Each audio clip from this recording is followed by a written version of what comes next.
Expand the Mind, Grow the Soul by Valerie Lynn Stevens. Proverbs 15:14. The discerning heart seeks knowledge, but the mouth of a fool feeds on folly.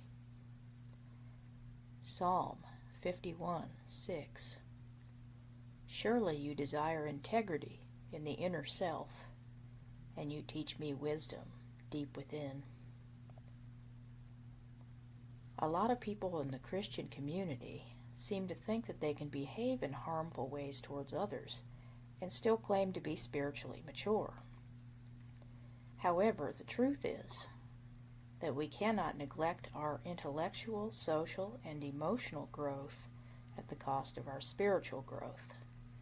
They are interdependent and irreducibly complex. Or as a rabbi once noted, a man cannot be both devout and ignorant. It is imperative that we continue to grow and learn if we are to be able to interact with ourselves and others in ways that are pro-social and healthy and helpful. I am always skeptical when I hear things which support the view that people can remain underdeveloped intellectually and emotionally, but still be, quote, a good person. Yes, perhaps to a certain point, but without the mental and emotional fortitude and maturity which real trials bring in this life, that individual is going to flounder and digress. Furthermore, we are reminded in the Scripture to be like adults in our thinking. This can be found in 1 Corinthians chapter 14, verse 20.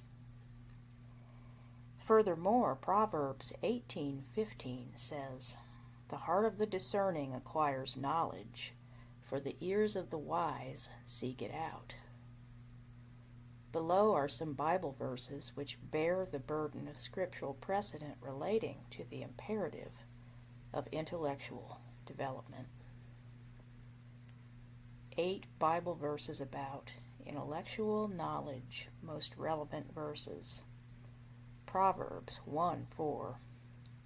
To give prudence to the naive, to the youth knowledge and discretion. Proverbs 2:10. For wisdom will enter your heart, and knowledge will be pleasant to your soul. Proverbs 14:6. A scoffer seeks wisdom and finds none, but knowledge is easy to one who has understanding. Proverbs 15:7. The lips of the wise spread knowledge, but the hearts of fools are not so. Proverbs 24:4. And by knowledge the rooms are filled with all precious and pleasant riches. Daniel 1:4. Youths in whom was no defect, who were good-looking, showing intelligence in every branch of wisdom, endowed with understanding and discerning knowledge, and who had ability for serving in the king's court. And he ordered him to teach them the literature and language of the Chaldeans. Daniel 5:12.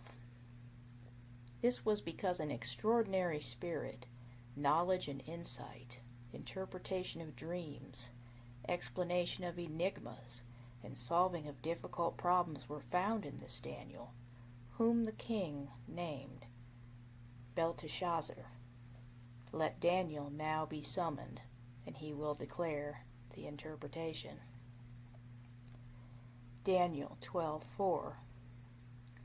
But as for you, Daniel, conceal these words and seal up the book until the end of time. Many will go back and forth, and knowledge will increase.